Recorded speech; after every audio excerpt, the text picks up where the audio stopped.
Prabhas daring director Sandeep Reddy Vanga combo action thriller. పైగా Prabhas police officer గా కనిపించే సినిమా. డార్లింగ్ తో మరో హీరో ఢీకొట్టబోతున్నాడనే టాక్ వినిపిస్తోంది.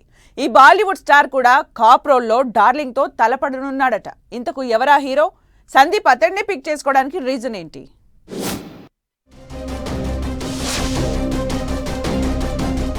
స్పిరిట్ సినిమా ట్రాక్ ఎక్కింది. అయితే ఈ మూవీపై రోజుకో టాక్ టాలీవుడ్ లో వినిపిస్తోంది.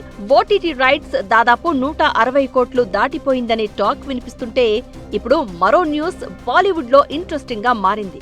త్వరలో భారీ షెడ్యూల్ స్టార్ట్ కాబోతోందట.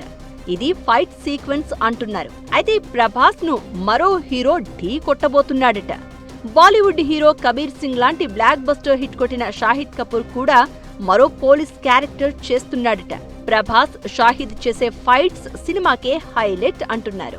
ప్రభాస్ ఇప్పటి వరకు పోలీస్ క్యారెక్టర్ చేయలేదు. అంతేకాదు ఇలాంటి పోలీస్ కాప్ రోల్ ఎవరూ చేయలేదు అంటున్నారు. దీనికి తోడుగా ఇప్పుడు షాహిద్ కపూర్ కూడా పోలీస్ గా ప్రభాస్ తో ఢీ కొట్టబోతున్నాడనే న్యూస్ వినిపిస్తోంది. అయితే షాహిద్ ఇప్పటికే సందీప్ రెడ్డి వంగాతో కలిసి బాలీవుడ్ లో కబీర్ సింగ్ చేసి బ్లాక్ బస్టర్ కొట్టాడు. ఇది దాదాపు 200 కోట్లు వసూలు చేసింది. దీంతో ఇప్పుడు ప్రభాస్ షాహిద్ కలిస్తే కలెక్షన్ల సునామీనే అంటున్నారు ఫ్యాన్స్. షాహిద్ స్పిరిట్ లో నటిస్తున్నాడా లేదా అనేది తెలియాలంటే మూవీ యూనిటే క్లారిటీ ఇవ్వాలి.